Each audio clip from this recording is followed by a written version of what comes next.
everyone, and welcome to the AniMonday podcast. My name is Colin Hemphill. And I'm Kayla Hemphill. On our show, we roll the virtual dice each week and must watch a randomly selected anime title. We're here for a special episode. Woo! Yeah! As you can see from the title and from Kayla's enthusiasm, we're talking about Neon Genesis Evangelion today. Woo! The other notable thing here is that we are completely going off the cuff. Yeah. So we have no notes. We have no idea what we're going to talk about. Yeah. We're just going to have a little kind of fluid discussion here. Yeah. So this could go forever or it might be very short. We will see. Actually, our entire show up to this point has been pre-written. We actually have a script every week. Shout out to our great writers. Yeah. Good team. We fired them all, though. All right, so a lot of this kind of discussion, we've talked about this show quite a bit before, as have every other podcast that relates to anime. Yep. So I think what we don't want to do is just talk about, what does all this symbolism mean? Yeah. That's been done a lot. Plenty of people have talked about what Evangelion is, all the weird kind of stuff that's going on in it, and how it all fits together, and about the cool robots, and about how this show kind of informed so much anime that came after it. Including us. We talked about it a little bit during the Origins episode. Yeah. Of how I've had a pretty long history with this show of enjoying it quite a bit. Yeah. And you not so much. Not so much. Do you want to start off by talking about your history with Evangelion and how we have come to this point? I would. I think this was really hard for you that I came into our relationship with a deep dislike for this show. So my history goes back probably 10 years or so. And my exposure started, I was over at a friend's house and they had what they told me was Evangelion on. And I watched it and I was deeply disturbed by what I was seeing.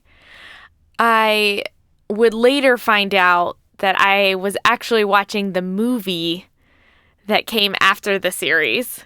And for those of you that know anything about Evangelion, you would understand why I had a very big aversion to the series as a whole and why I was so not interested in watching this. And something that I think is important to note is that I am very sensitive to things that are scary and to things that are disturbing in nature, especially when it comes to body stuff. I am very squeamish.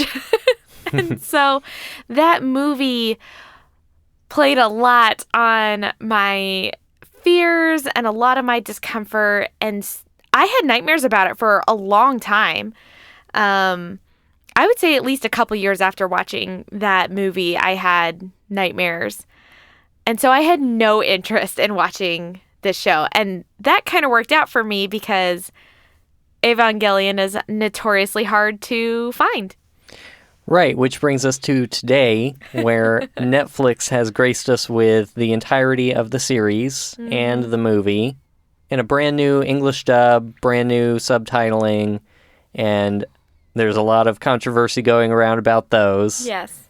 But go read some Polygon and Kotaku articles. Yeah. But this is the first time it's really legally available in anywhere outside of Japan, basically. Yeah. I think there were DVD sales for a little while, and finding copies of those is basically impossible. And so people have just been torrenting this show for decades now. Which I'm super opposed to. So even when I was somewhat willing to rewatch some of this show, I really didn't want to watch it illegally or anything like that. So we haven't watched it for years. Well, that only partially excuses you. Sure. Because they later, in like the 2000s, did a sort of reboot project called The Rebuild of Evangelion, where they've taken the original series and they have planned to turn it into 4 films. And I have the first 3 because they're available right now, and they're currently working on the 4th one. Yeah. I do mean somewhat willing. Yeah, sure. So I think it kind of begs the question is, how did we get here? How did we get to a point where I was willing to watch the show? And I can't say I was above being bribed. Yeah, I mean, so a big part of it is probably our podcast. Yes. Just the fact that we talk about so much anime right now, and Evangelion's just part of that lexicon. And anytime you talk about mech shows, it has to come up. And we ended up watching a lot of mech shows early on in the podcast. Yes. So the idea of this show kept coming up. And then Netflix kind of out of the blue makes this announcement that they have gone through all the trouble of getting the licensing done. And I think it just kind of was the perfect storm of things. Yep. Also, I promised to give you good popcorn. Which you followed through on, so good job. Well, we tend to think that our show is kind of a beginner-friendly podcast for anime fans and non-anime fans. So we tend to go into details that other podcasts might skip over because there's kind of an assumption that you know all this stuff. Do you think we should talk a little bit about Evangelion and why it's such a big deal it's on Netflix? Yeah, I think that would be important to understand. So it was a hugely popular show that came out in the mid-90s.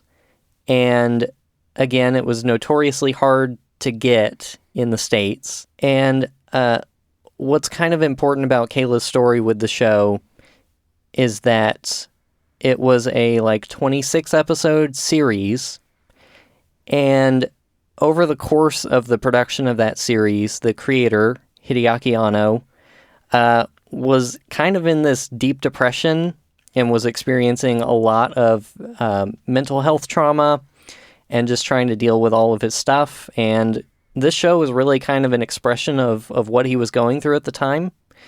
And you can definitely see that in the characters, especially the main character, Shinji. And by the end of production, things were so bad that the last 2 episodes are kind of infamous for this show.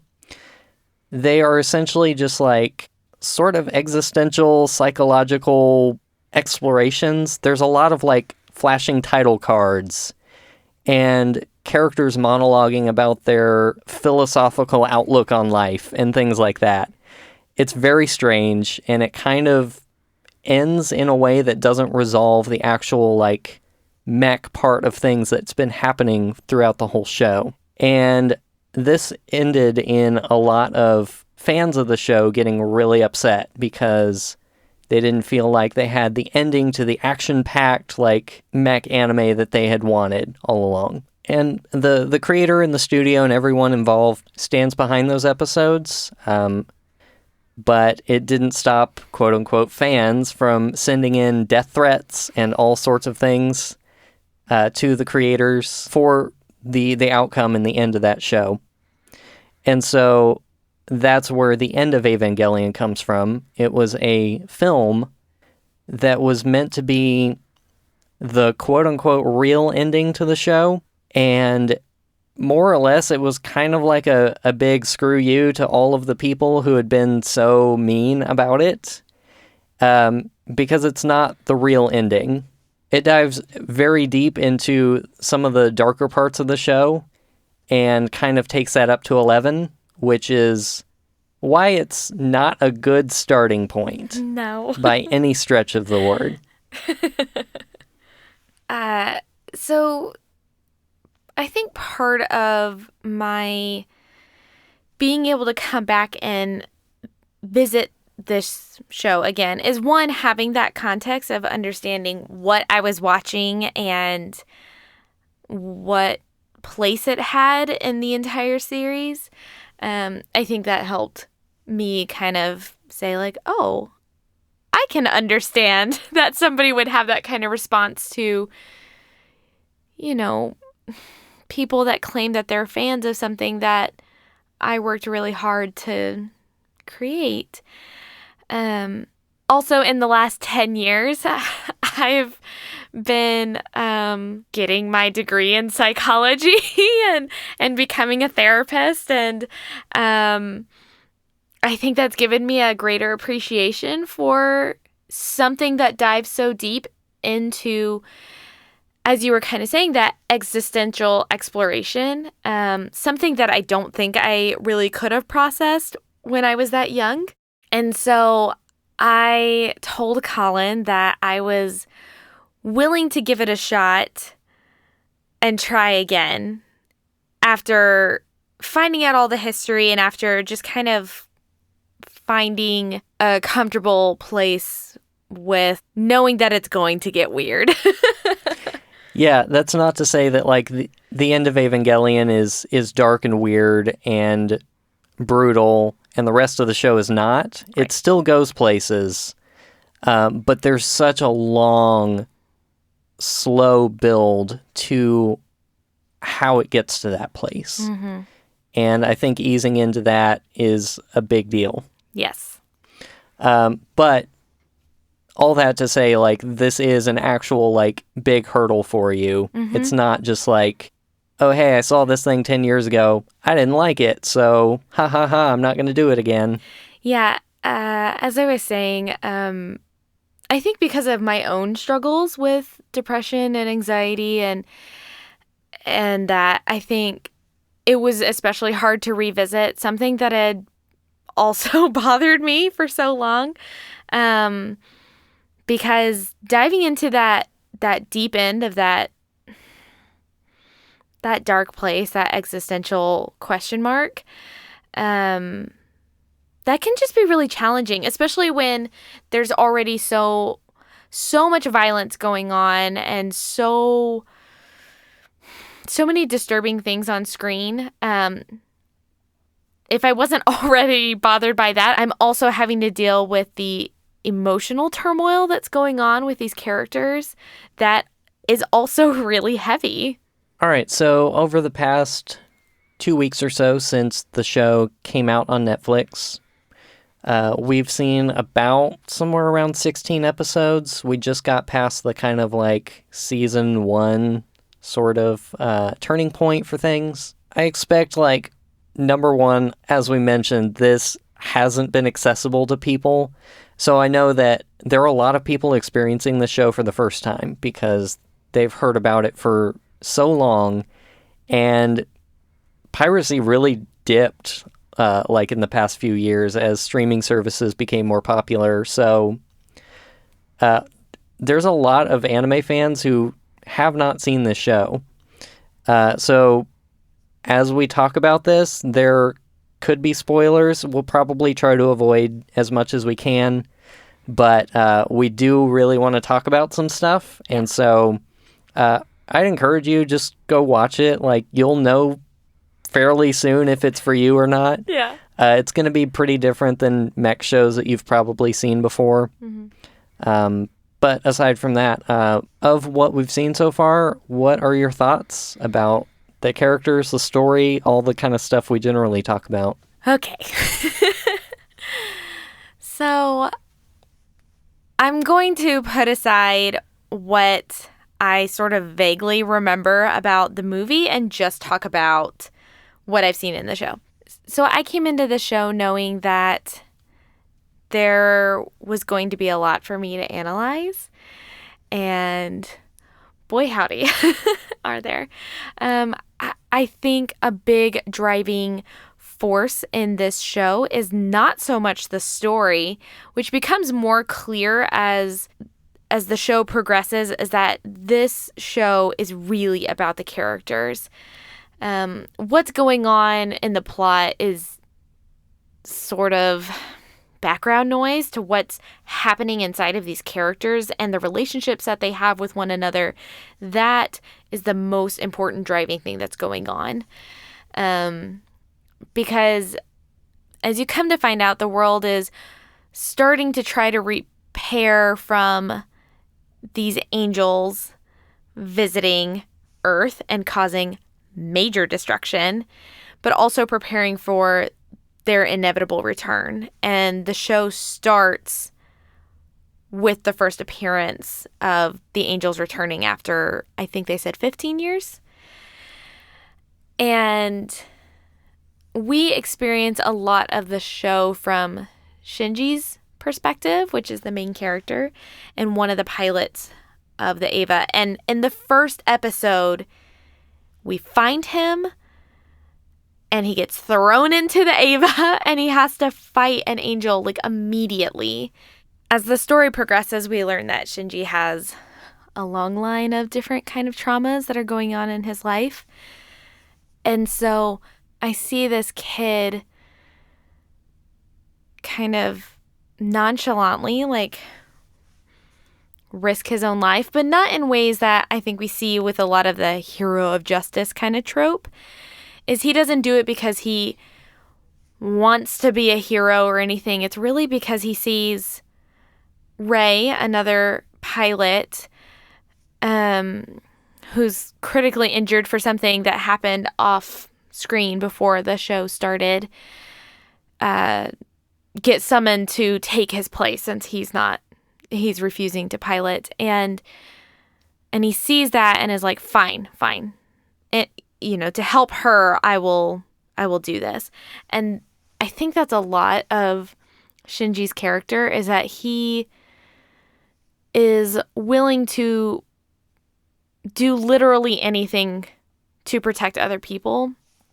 And that is something I deeply relate to, as Colin can probably attest, is that I find myself oftentimes reaching out to help other people before I try to take care of myself. And a lot of times that ends up being to my detriment because I don't take care of myself enough.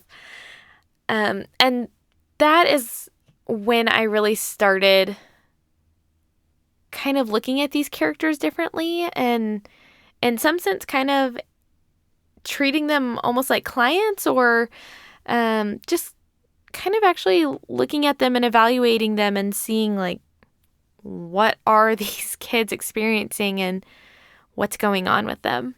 Yeah, and one kind of offhand comment, there's a lot of terminology in this show that's weird because biblical references and stuff. Mm-hmm. Angels are, for all intents and purposes, aliens. They're big kaiju creatures. Yeah. Monsters. Yeah. And Evas are the robots. Yes. But yeah, I think something along those lines too is what we see frequently is that Shinji also will go out of his way to make sure he doesn't drag anyone else into his stuff. Mm-hmm. So we see this both kind of metaphorically and also literally. There is a scene where there are two civilians who are out in the middle of one of these fights, and the only choice that he has is to pick them up in his robot and bring them into the cockpit with him. And they get to experience firsthand his struggle of seeing this horrible creature in front of him and having to struggle against it and having to, like, stab the crap out of it with a big knife. Mm-hmm. And he's literally just, like, screaming at this thing. And it's not this big, glorious, like, big robot battle. It's this inner turmoil that he's going through. And then defeating it and just breaking down. You were talking about how a lot of people have analyzed all the symbolism and all of that. I think something that I found myself gravitating towards is understanding the history of the creator and his depression and watching Shinji's character. And something I had noted to you is that as Shinji is fighting these angels, it is a lot like dealing with depression. At least in my experience with dealing with depression, is that there are times when my depression is kind of overwhelming. And there are days when I overcome, a really big struggle or something, but I'm not left feeling victorious and awesome and celebrating. I'm left exhausted and worn out and sometimes more sad. Yeah. But I know I accomplished something, that I did something good. But there's sort of that inevitability of, I'm just going to have to do this again. And I think that's something that the creator kind of sets up with Shinji, is that Shinji knows that this isn't over. Even when the next angel appears, which is very strange because there was 15 years between the first two angels, and then I think between the next two, it was like 15 days or something like that. He's already accepted it. It's like he already knew that this was going to happen. And he's just sort of like, well, great. Now I have to do this again. And something he didn't want to do. And I see a lot of those connections between that depressive state and what's going on in the story. And for me, a lot of how I experienced this was through the lens of mental health, as opposed to the religious symbolism, which is definitely everywhere in the show. And like Colin said, we could go into a lot of depth about it. But I think personally for me, I found myself gravitating towards that mental health message that was at least a little more subtle throughout. Something I also noticed and I appreciate about this show and the characters in it are that a lot of the people surrounding Shinji are kind of alternate versions of himself in different mental states. So we had talked about how like the other two main pilots are Rei Ayanami and Asuka. And Asuka, of course, doesn't come until substantially later in the show. But Rei is kind of the person who deals with the same kind of struggles that Shinji does, but has basically given up on it. Doesn't attempt to fight them. Just goes through her daily life, does the things she's told to do, and then that's about it. Yeah. Asuka comes on the scene and is the complete opposite of Shinji's outlook on things.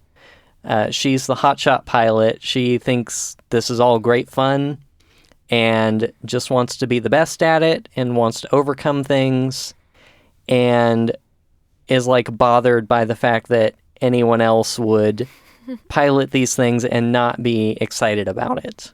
Yeah. And I think while we were watching this, you had kind of talked about like Shinji looking at both of these people and saying, Rei is where I see myself going, and Asuka is just what I wish I could be. Yeah.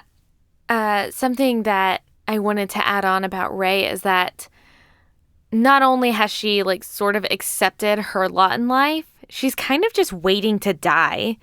Every time she gets hurt, if they call her back into the suit, she's like, okay, yeah, this is probably going to kill me, but I'm going to do it. Like, she doesn't care. She does not care if she's going to die or not. And we get to see glimpses into her home where she lives, and it's bleak. There's not much there. It's just her bed and a desk and just trash, because she just doesn't care.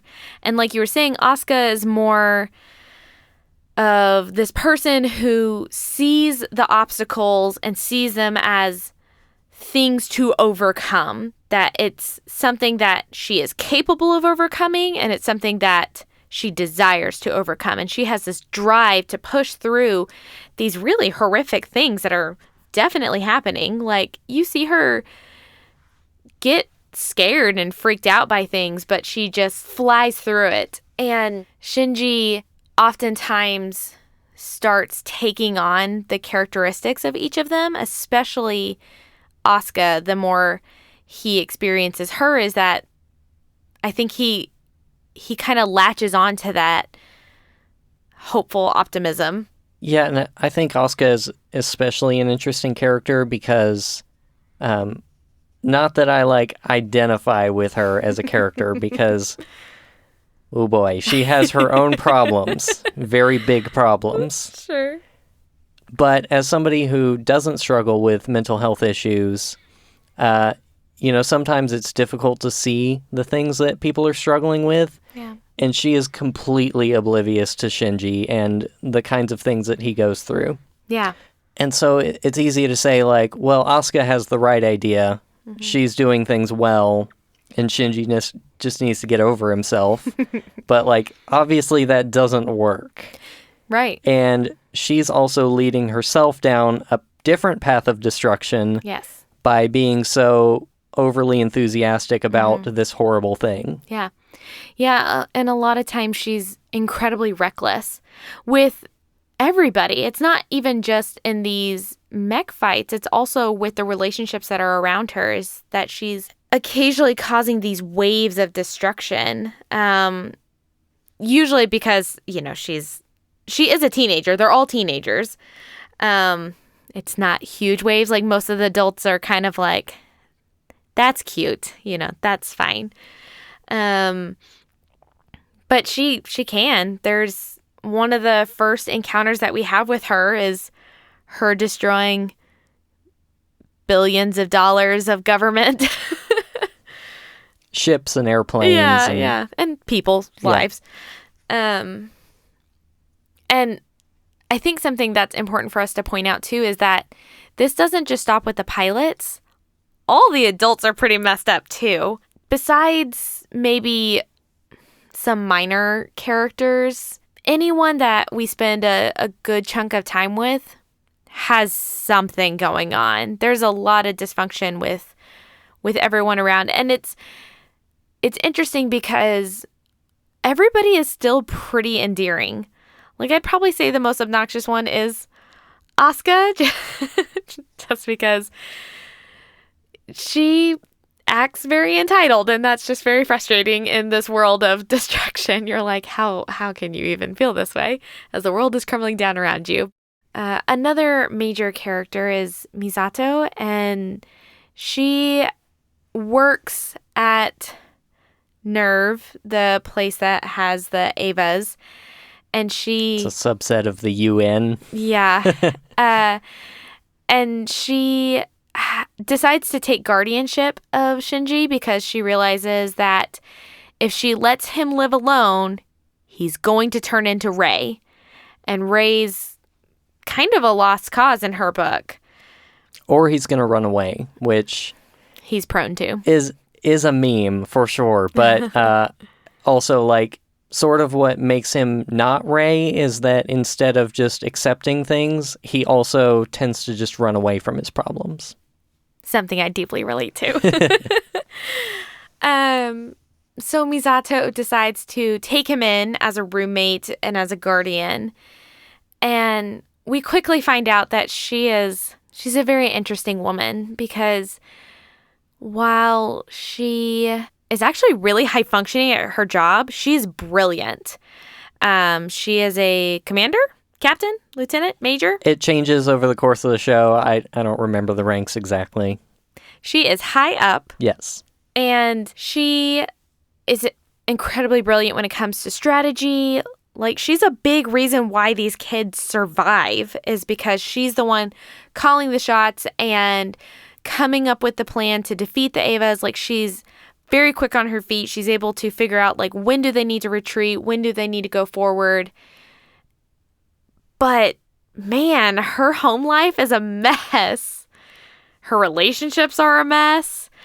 And she's kind of like Asuka. She has this optimistic view of life, though in some areas she's very, very cynical. It's kind of interesting to see the different adults mirror how these kids are and potentially who they could be if they survive all of this. Yeah, I think that's really interesting, just in pointing out that, as we know, like, kids don't hide who they are or what they're feeling. Mm-hmm. They just act a certain way, and that's how they are. And adults have a really good way of concealing what's happening and looking really put together when their job requires it, or their communication, their relationships require it.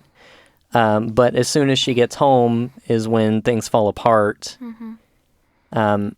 And like you said, of the characters turning into that as adults, of being able to put on a good face for the rest of the day, and then that not be their real life.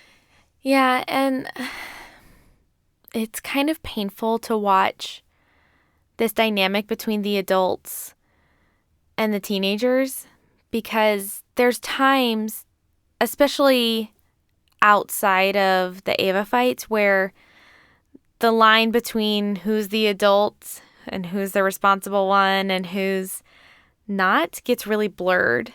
There's a lot of times where Shinji, being very on brand, is taking care of Misato. He is cleaning up after her. He's preparing food for her because she can't cook, and kind of managing things at home on her behalf. Right, because he basically, since this big event that caused half of the world to be destroyed, has been homeless or somehow managing to survive on his own for years. And I think something that we haven't gotten into yet is that part of Shinji coming to NERV and becoming a pilot is at the beckoning of his father, who operates the whole thing. And they have a terrible relationship. Yes. He is a lot of who I would see Rei becoming, if everybody was to survive that. Is he's very cold, very calculated, and is just sort of like, well, like, losses have to be made, and this is just what we're doing. He's not inherently evil, I would say. He is just so emotionally disconnected from everything that's happening for reasons that have not been shown. I have ideas, but I'm not sure. I'm not sure if they're true or not, or if he's just an emotionally distant person. He treats Shinji like an employee, or like a commander would to a grunt. Yeah, to a grunt. And there is no affection between Shinji and his father. And that goes both ways. Shinji is, like, kind of looking for his dad's approval, but at the same time, like, does not care. Yeah. He's already kind of written his dad off. And like I said, I think there's that part of him, that child part of him that is like, maybe we can, like, rekindle this, because that's something he's desperately looking for, is someone to tell him that he's okay. Yeah, and is something that he sees in Rei, too. Mm-hmm. He will frequently encounter Gendo, his father, having a normal conversation with Rei. And the two of them will, like, maybe laugh a little and have just a natural kind of encounter. And you see Gendo risking his own life and body to rescue Rei when she is trapped in the Eva. Mm-hmm. None of these things he would even remotely begin to do for Shinji, his own son. And so whenever he sees those interactions happening, there's just something in him that still wants that, even though on the surface he is, resisting it. And he's resisting his relationship with his dad. And basically, like, every person he meets, he asks, what do you think about my dad? Mm-hmm. Like, what do you know about him? Because I don't know anything. And it's funny because not a single person answers him. Yeah.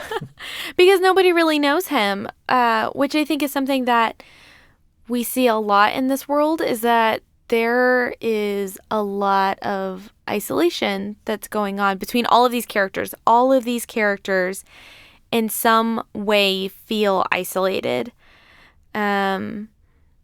Like we see Rei on her own and how she doesn't have any friends. She lives completely alone. And her only relationship is with Shinji's dad, really. And even when Shinji asks Rei about his dad, she's like, I don't really know him. Like it seems like they talk, but it doesn't seem like they talk about anything. And every person that he asks, they all say like, I don't really know him, or maybe you should try to get to know him because he didn't talk to me. And same with Misato. While she seems very personable, like, she's kind of loud and she's, kind of puts herself out there emotionally, is we often see her completely alone. Like, before Shinji moved in, she lived alone.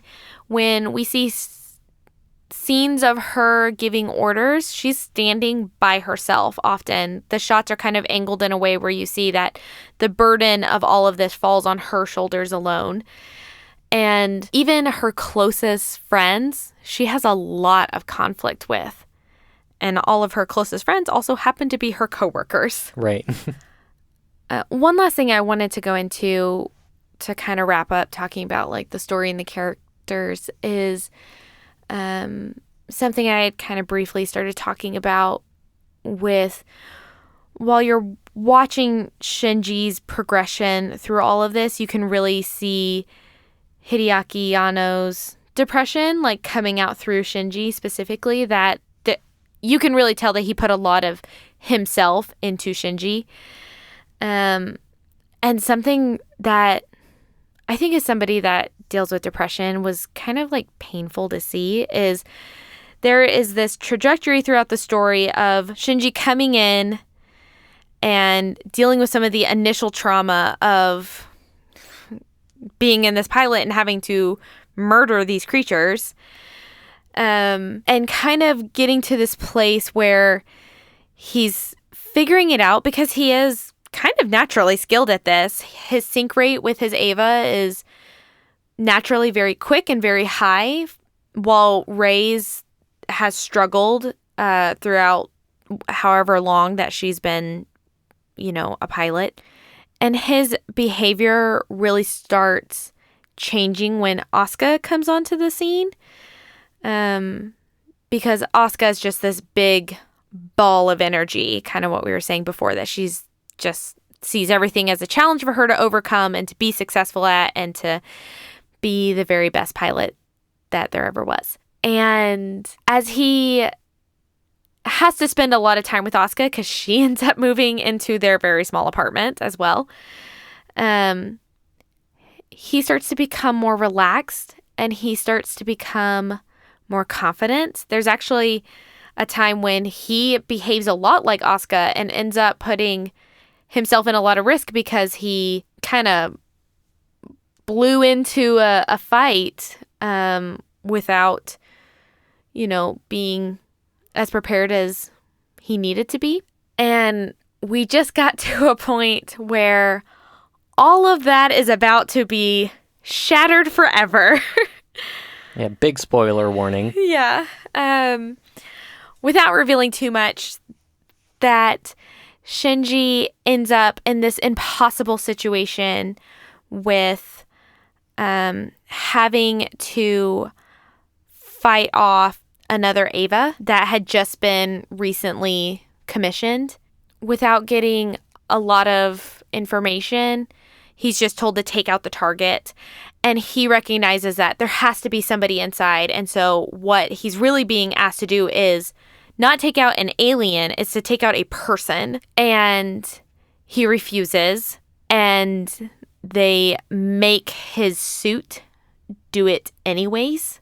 They're able to shut down his control of the Eva and put in this sort of, I guess, like an AI, basically. Yeah, this kind of autopilot thing. And he is trapped inside his own body watching this destruction take place. And that is something that I had a really hard time watching. It was incredibly painful for me because not only was it gruesome to watch, and that was just upsetting, but there's also this whole psychological component that I think, we've kind of talked about at different times, being stuck inside of your body and doing things that are bad, but for some reason, like, you just can't stop doing them. Like, you can't stop self-sabotaging. And I think that is so much of the symbolism that he's putting into that moment was Shinji is trapped and essentially in his body. It's the thing that he's controlling, and he's doing something awful, something that can destroy his life and the lives of people around him, and he can't do anything about it. And he is just horrified. And I think for me, that was seeing that, I was like heartbroken because I know that all of this progress that he was seeming to make and that sort of redemptive arc that you want him to have. You start the show and you see how depressed he is, you see how much he's struggling, and what you really want to see, what you really crave, is this cathartic release of Shinji overcoming those emotions and finding joy. And you get to this episode and you know that it is not possible ever, is that because of what happened in this episode, he is never going to be okay. And that is really hard to watch. And I know that this is leading in the direction back towards the movie that I know where this is going to kind of end up. And I think that's sad. It's so painful to watch. And I think that's something that I had to stop. You were kind of watching me and being like, "Are you okay?" and I was like, no, I can't watch another episode for a little bit. Like, I need a break because I had that cathartic moment ripped away from me. And I know where this is going to go because I've seen it in places in my own life, and I see it in places, when I'm working with people, I see where this can go for some people, and it's just heartbreaking. Yeah. No, that totally makes sense. Like, that scene specifically, like, I should mention, the first time I actually saw any Evangelion stuff was the movies. And the movies are at least up to the first one's almost identical to the show. The second one, there's some big changes, but for the most part, like, the feeling is the same. The second movie ends on that scene. And it sucks. It's really hard to watch. Yeah. Especially with the change that they make in the movie, which I won't mention here. I don't know what it is, so yes. But yeah, I think the metaphor works really well in the imagery of that scene of he's literally watching himself tear down somebody that he cares about and feels powerless to be able to actually stop himself and to be able to pull away from that scene. Well, I think we're going to take a quick break and then come back and talk some more about Evangelion.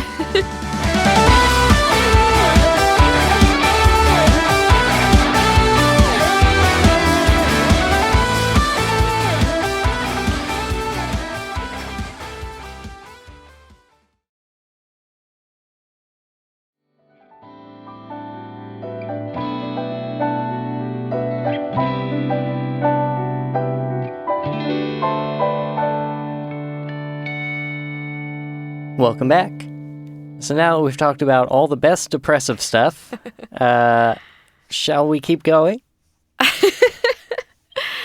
I have a little bit less to say about the animation, just because we've talked about like not wanting to go super strong into the imagery of everything.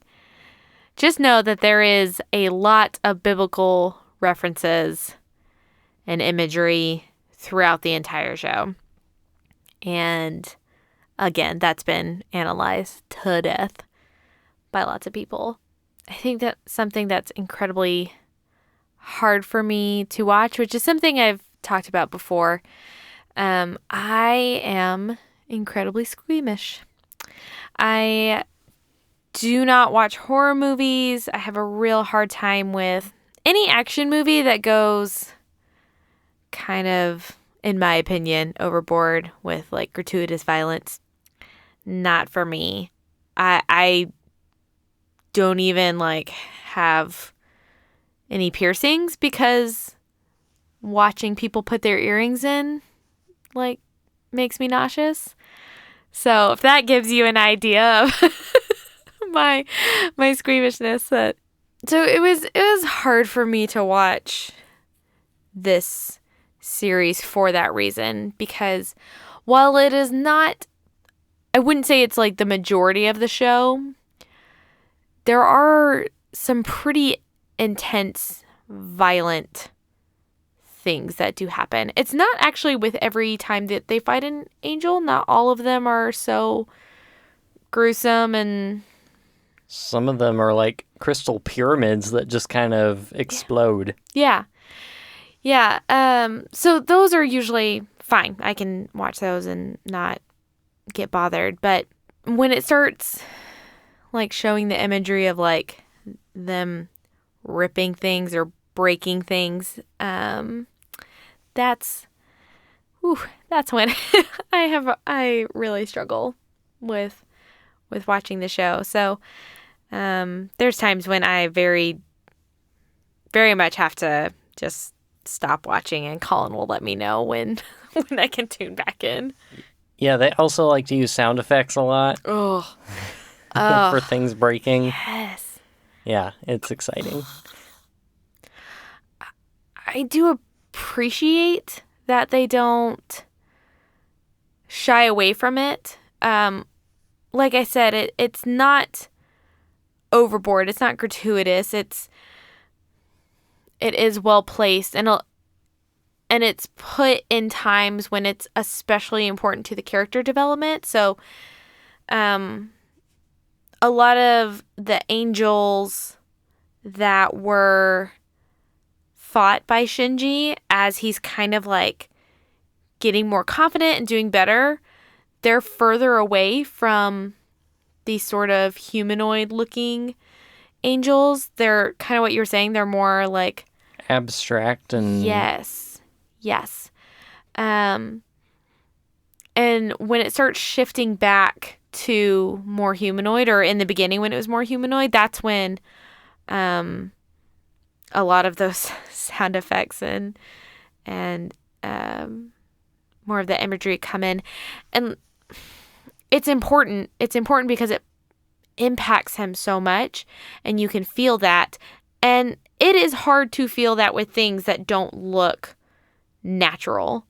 And I think they do that on purpose because, you know, he's getting all of these fights, and it was a good way to show how he's progressing, but in a way that doesn't make you grow numb to him fighting humanoids the way that I think a lot of other shows kind of do.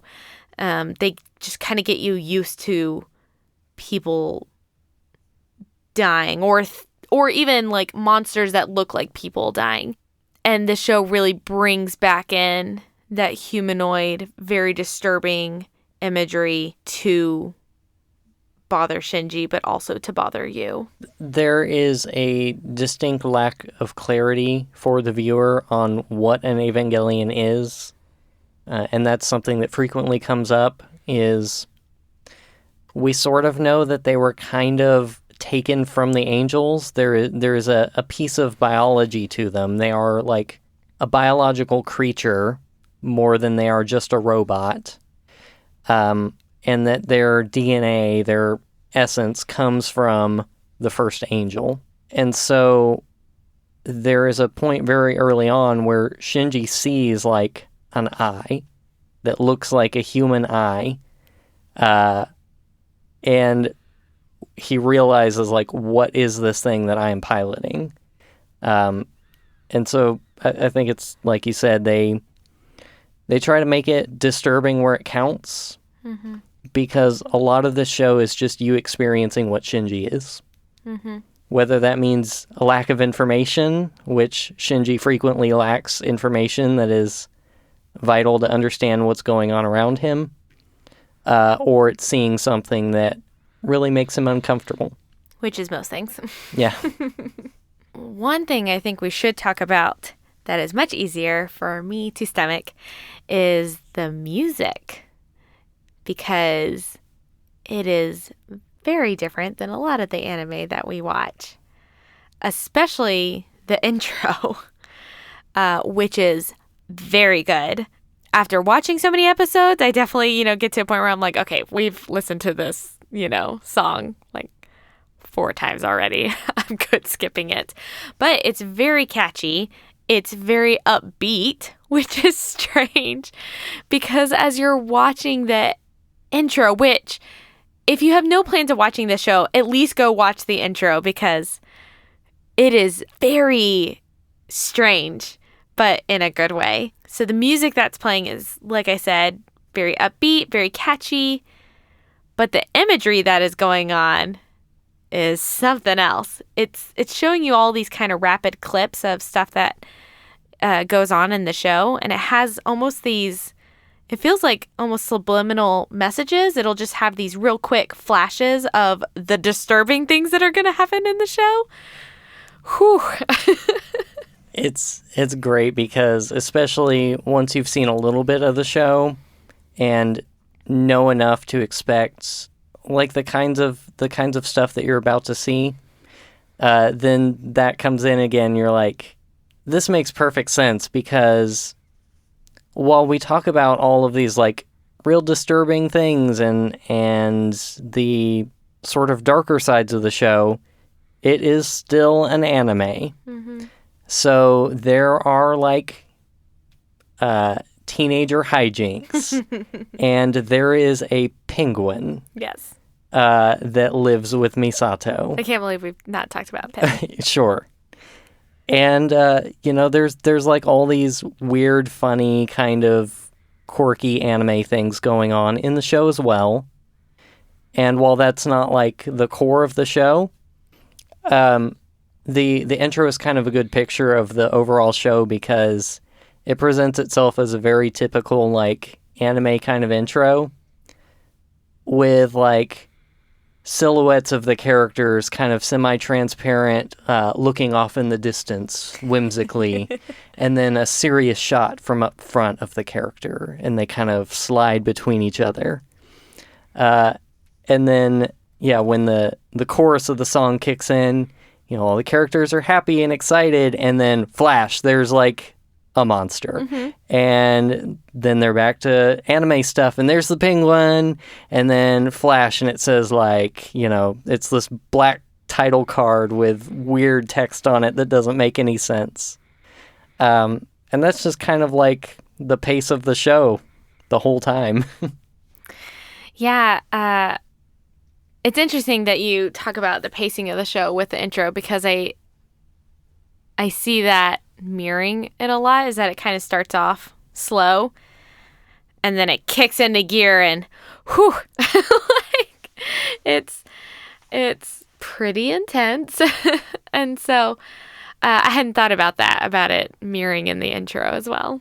Yeah, so that intro song, Cruel Angel Thesis, extremely well known. It's kind of like on par with your Cowboy Bebop intro, in just that a lot of people who know anime can recognize those two songs right away. The rest of the score is also good. there have been a lot of people who have praised the score, and there's, again, been quite a bit of discussion around that.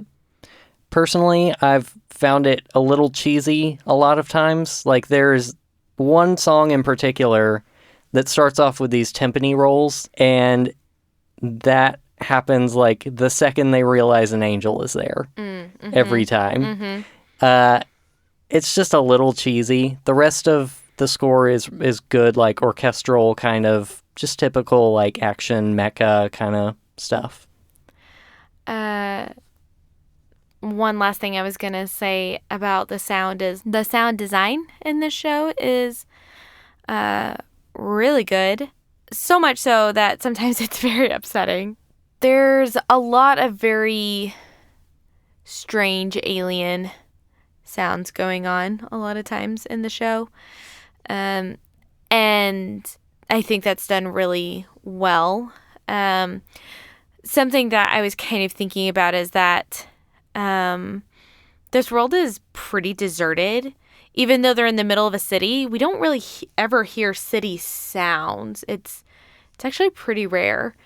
But one thing you had noted is you do hear the sound of cicadas a lot, which you had noted actually shows like that the season hasn't changed at all, which just shows a lot of like the timeline of this, that it's all happening very rapidly, which is very strange. And I thought that was like such a important detail that was shown by the sound design rather than showing me or telling me in some other way. Like one time they mentioned like, oh, it's only been like a week, but since then they haven't really mentioned how much time has passed since the beginning of the show. And I just thought it was interesting that you were able to point out like it's still summer, because I can still hear cicadas in the background of these scenes. Yeah, and I think their school uniforms haven't changed either, so... Right, things that I think we usually spend more time explaining. But otherwise, I think they do a good job of bringing very strange creatures and making them feel very real. And something we've talked about in mech shows is really making you feel the attacks and feel the weight of the attacks, which I think the show does really well with its sound design to do that. Sometimes, very disturbingly so, like you said, there can be these kind of fleshy sounds. The sound always makes me think of like wet noodles or macaroni. Like if you were to stir macaroni, that's like that sound, that just kind of squishy sound. That always upsets me. Hey, good news. It was probably literally someone in a studio with like that. Ugh, gross. But you also talked about the breaking sounds and... Celery. It's still upsetting to hear. But I think they did a really good job of making, especially the humanoid-looking aliens, feel real in that way, that they don't have this sort of superficial distancing. That I think if they did, to make it sound more alien instead of more human-like, it would allow me to disconnect and not feel the impact that Shinji feels. And I think because they took those really realistic sounds, you can really feel the terror that Shinji feels in those moments. And I think that has a lot to do with the sound, more so probably than the animation itself, though that is also. When you get to some of the more abstract angels, you're talking things like, this angel is a shadow. Yeah. It's a big shadow. Mm-hmm. And that's so much harder to quantify and to express in sound. And so there was a lot of that scene that was silent. Of Shinji just sitting in the Eva and like thinking about his inevitable demise. Yeah. Or one of the earlier ones is the big pyramid I mentioned. Mm-hmm. And its sound design is that it sings. Yes. Oh, yeah, I forgot about that. And I'll drop a clip of that here.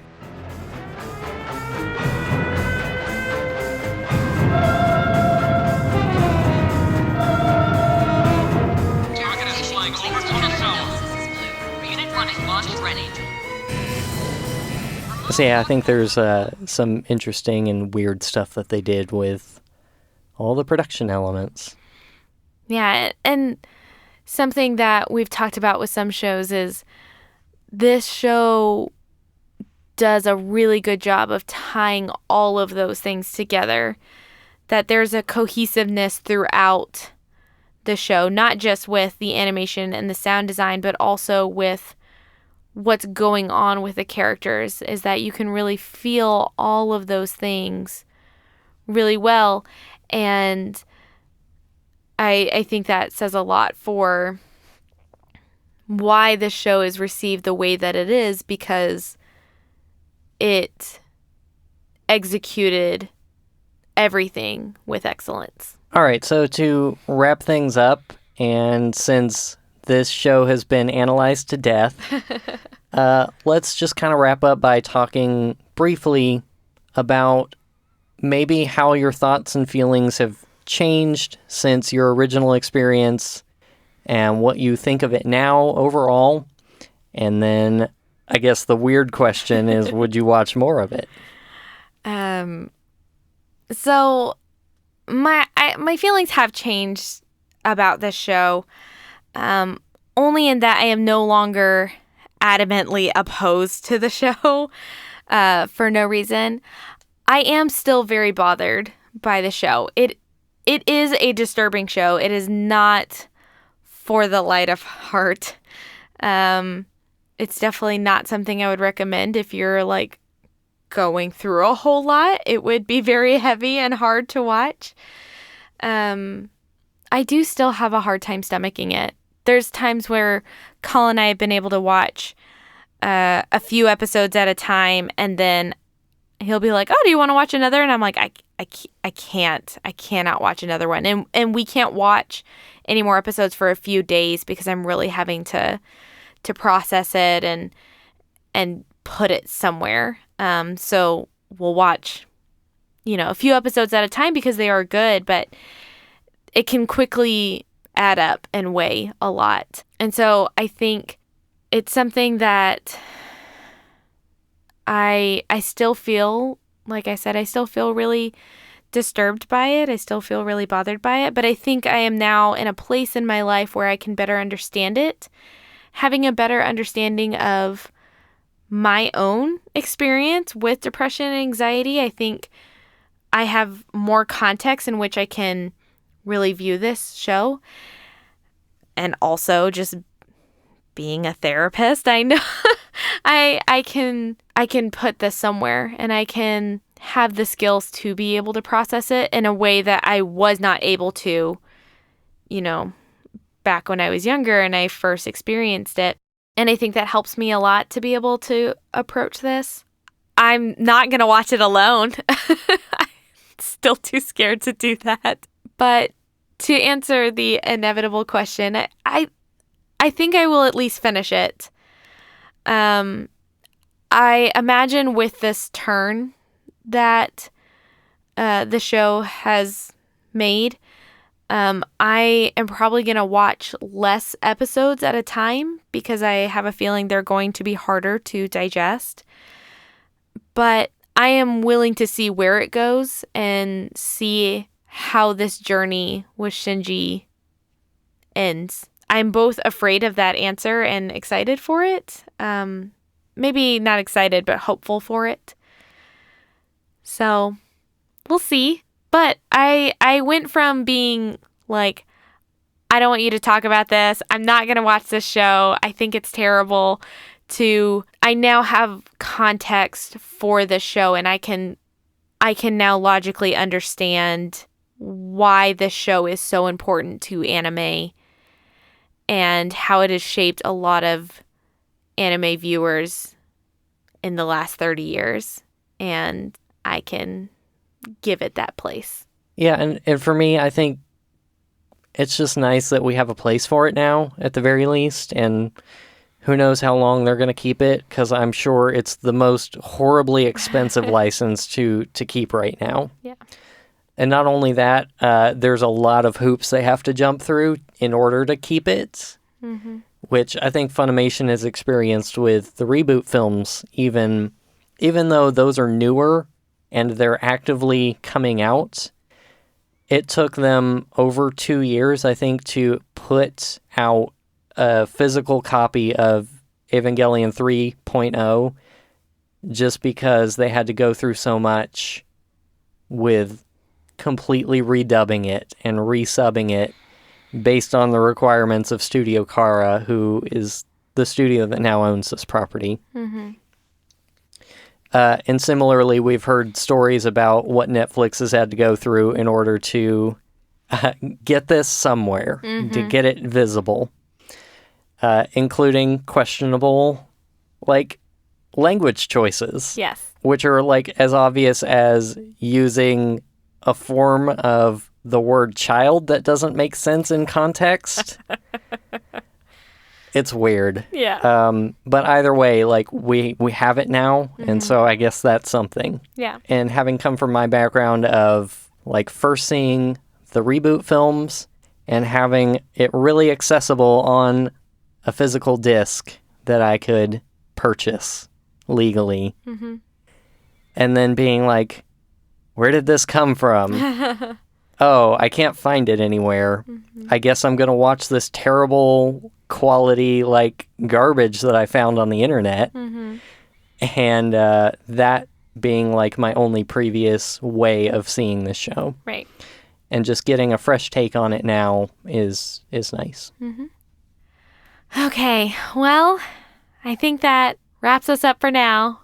Maybe when we finish, we'll revisit and talk about it again. But if you want to learn more about our show, you can visit our website at AniMonday.moe. That's AniMonday.moe. You can send us questions and comments to podcast@AniMonday.moe. And you can find us on Facebook and Twitter. Our username is AniMondayCast, and you can find links for that on our website.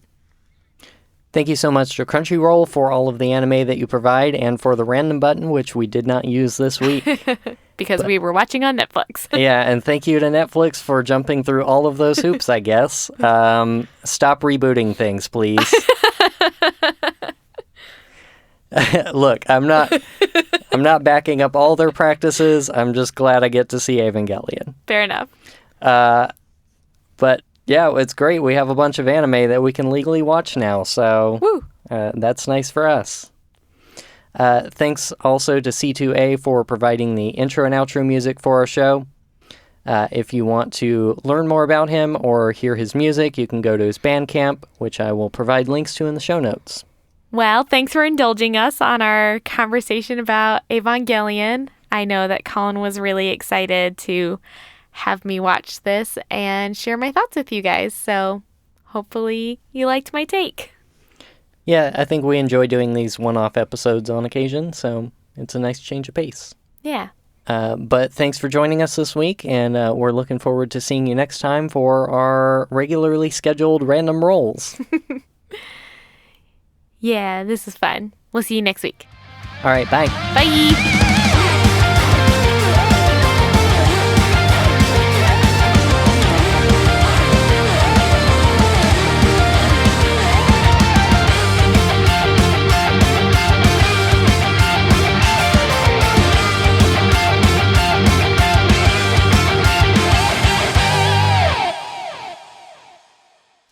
Birthday. Is that what you're getting me for my birthday as a fan? Tell the listeners, hey. Support our Patreon so we can have a fan. What was I saying? Long line of trauma.